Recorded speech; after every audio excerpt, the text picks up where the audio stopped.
like to do is just kind of start paintings, you know, for a demo, since it's kind of a mix between artists and people just here out of curiosity, you know, and just kind of enjoying the day out. I'll just kind of be going on about the way I kind of like starting my paintings, and kind of do the same things regardless of whether or not I'm doing portrait work, or doing still life. I usually kind of just do a nice little grid out for myself of where I just want things basically fall into place.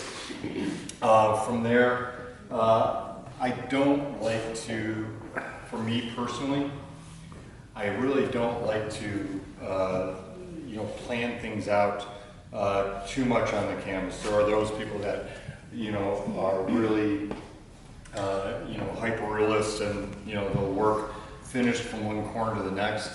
As, you know, Aki mentioned, I'm kind of, you know, I originally started working, I originally went to art school, thinking I was going to be painting full-time, working as an illustrator, painting full-time, which I did for a number of years.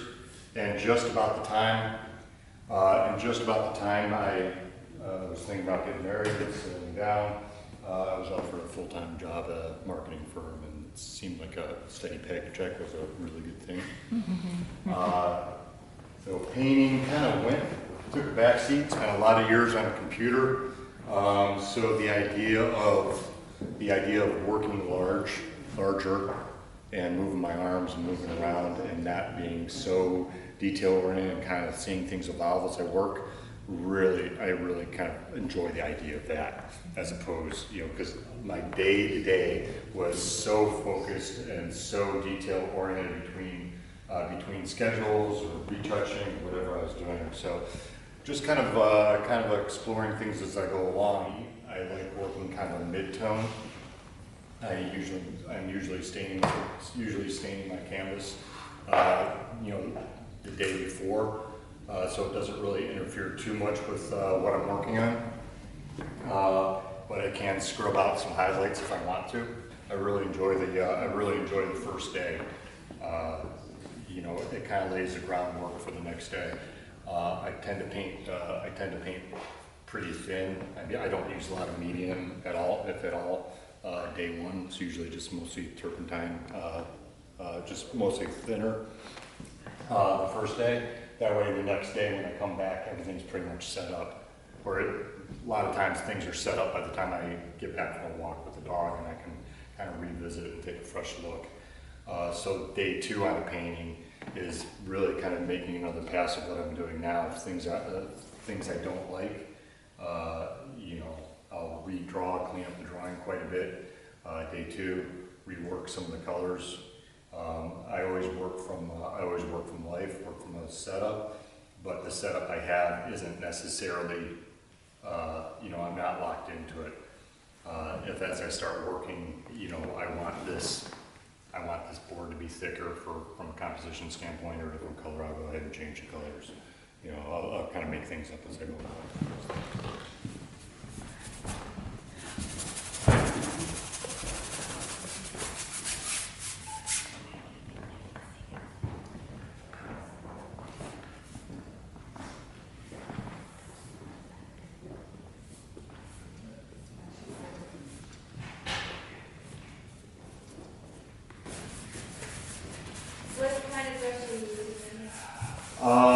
This one, I don't know, it's kind of an older student grade,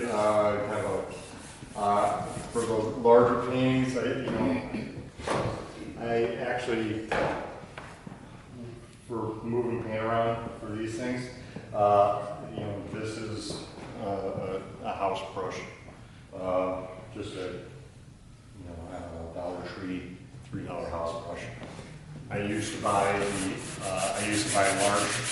large brushes, and you know, the large brushes, 3-inch brushes, you know, a couple $100, you know, $100. But for the large stuff moving around, I'll just use house brushes to stain. For brushes kind of day to day, I kind of started using rosemary brushes a couple years ago. Is there a particular line out of those that you use? You know, they have so many different things. I work wet on wet. I do a lot of scumbling too. So I was just confessing over at the sorry table that I'm awful as far as once I find something I really like, I'll go back and buy a ton of stuff. So for them, basically I bought 3 sizes of brushes, about 4 different bristles. Just bought about 20 different brushes to see what I like. I kind of like the natural bristles for kind of scrubbing in, and the synthetic ones really hold up really nice.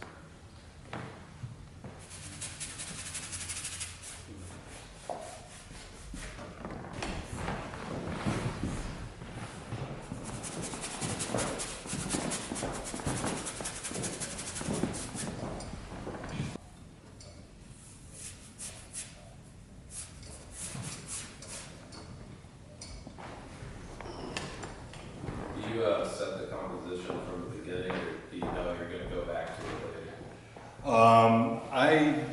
I have a pretty good idea. I have a pretty good idea what I want. I have a good idea what I want, but I don't. But I don't mind totally reworking it the next day.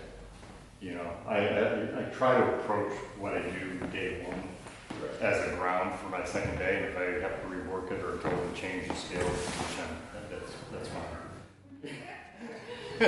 When you lay down your paints, I notice you going back and forth between lights and darks. Yeah. Is that typically the way you would do your... I like working from the middle ground. That's why whether it's gray or like a middle blue or a middle a middle red. I like working from the middle, push the darks, and pull the lights up. I kind of like trying to bring things into focus a little bit. But I've also used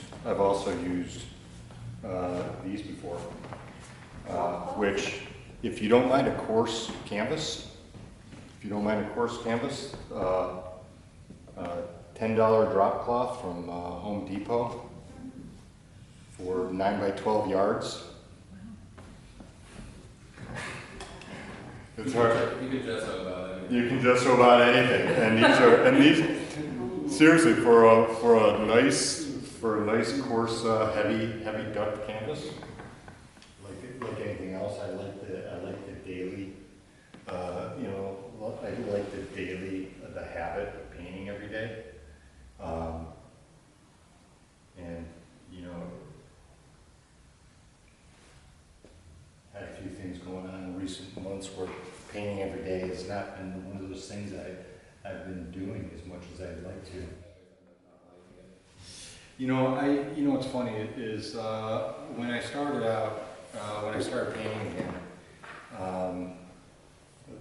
for what it's worth, when I started painting again, I didn't know really what I wanted to paint. And I also knew I didn't want to think too much about it. Think too much about, bring too much importance to what I was going to paint. I just wanted to get painting, get busy. So I love portrait work. I love doing portraits, but I didn't want to paint anybody I knew or do commissions. I didn't want to have to worry about a likeness for somebody. And, the goal was to get out there and do a show or something. So decided to do portraits of folks with tattoos. It was just more of a series, and they weren't portraits of people per se. So I wasn't really worried about painting it for somebody else, which made it a lot easier. I could just kind of have fun painting. The likenesses came much quicker for me. And for the still life, I stretched a bunch of canvas when I decided I was going to do all my still lifes. I was going to do 30 by 30, and it was kind of a weird thing. It was just one less thing to think about for me. Right. You know, like I go into the store, what size stretchers do I get, or what's the, you know, I kind of had this framework to work with for me. And regardless of the subject matter, it's still like too. This show kind of hung like it was a series anyway, so it was kind of a cheat for me for the kind of composition. You know, at this size or 8x8 piece of paper versus and then everything feels great from composition. And then all of a sudden, when it's 48 by 48, it just doesn't feel right, and I end up having to redraw it anyway. So just having a real rough idea of what I want. And then I'll usually just go to canvas from there. Same thing with like the portrait. The same thing with like the portrait work. I'll have an idea of maybe I'll sketch a couple poses while I'm talking to somebody or take some reference pictures. But usually, what I go in there thinking the person's going to be, and what I end up painting is usually completely different. I wasn't here when you first set up. Do you put any typically have a box or something behind your still lifes, something dark or? I usually I'll have something back there. Okay. At home I have I usually am painting small objects. I like painting large. I like the horizon, almost eye level, where you're looking up at the objects. For some reason, it kind of gives like this level of importance or to these kind of little tiny everyday things to see them big and looking up at them. So next to my easel, I have like an adjustable shelf on the wall. So I just have a shelf next to the easel and I just kind of raise and lower it where I want to. I'll put different colors behind it or whatever. But so I don't really have a box, but it's close enough to the wall. Kind of makes fun. Sure.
For example, and I kind of knew this as I started sketching out. I mean, it's one of the nice things about organic and man-made stuff is because organic stuff can be pretty much anything. So it's kind of very forgiving. So I kind of knew I wanted this kind of scale here. So I wanted to bring this up. I'm not sure yet if I want this to extend off or if I want this to be broken and have this black space here, this kind of black over here to the right of the shell to kind of mirror this. I don't know, so I'll probably paint this out and then paint it back in to see if I want that vertical coming off the side. I don't really know yet, so yeah. Seashell. Like C-clamp. Like C-clamp. Oh. So that's C-clamp, seashell. That's so clever. Now, this is where Aku is supposed to come in with a little. Do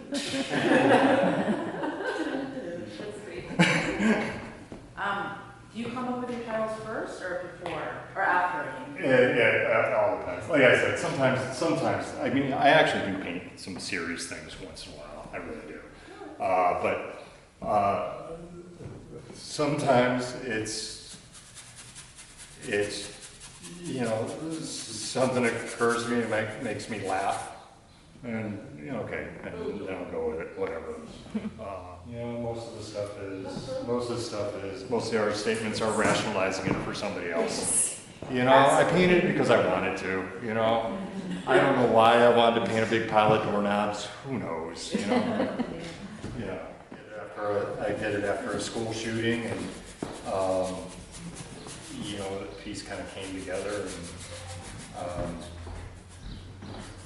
it was a old pencil sharpener with a bunch of 2B pencils kind of in the foreground. I don't know if anybody ever saw it on the site or anything.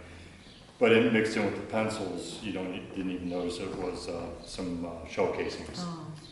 And, which you didn't even notice because they're the same color and shape and size as the brass ferrules and the pencils. You know, and it's just, for that one, it was like, okay, I knew the painting was serious, and yeah, it was a pun, but it was more to get somebody to think about it. So, that one was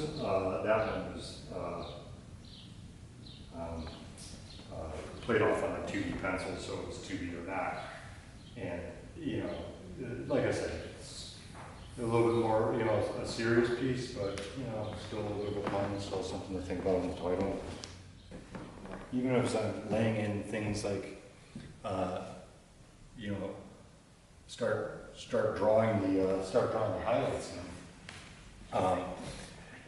When I'm, trying to define the shapes, even as bright as this may be on day one, there's so much mixing going on the canvas that there's so much mixing going on the canvas that when I come in the second day, third day, when Sis has a chance to set up a little bit, it's amazing how much brighter and how much deeper the darks can go. Even though there's still a lot of lights and darks here, the next day is really going through and redrawing and pushing the darks further and bringing the highlights even more up. So even though I can start kind of suggesting where these highlights are going to be, kind of drawing these shapes. Tomorrow is when most of that stuff is. Tomorrow's going to art school and having things due, or working as an illustrator for a while. You had a due date. You worked on until they were done. You had to get them done. You're programmed to work that way.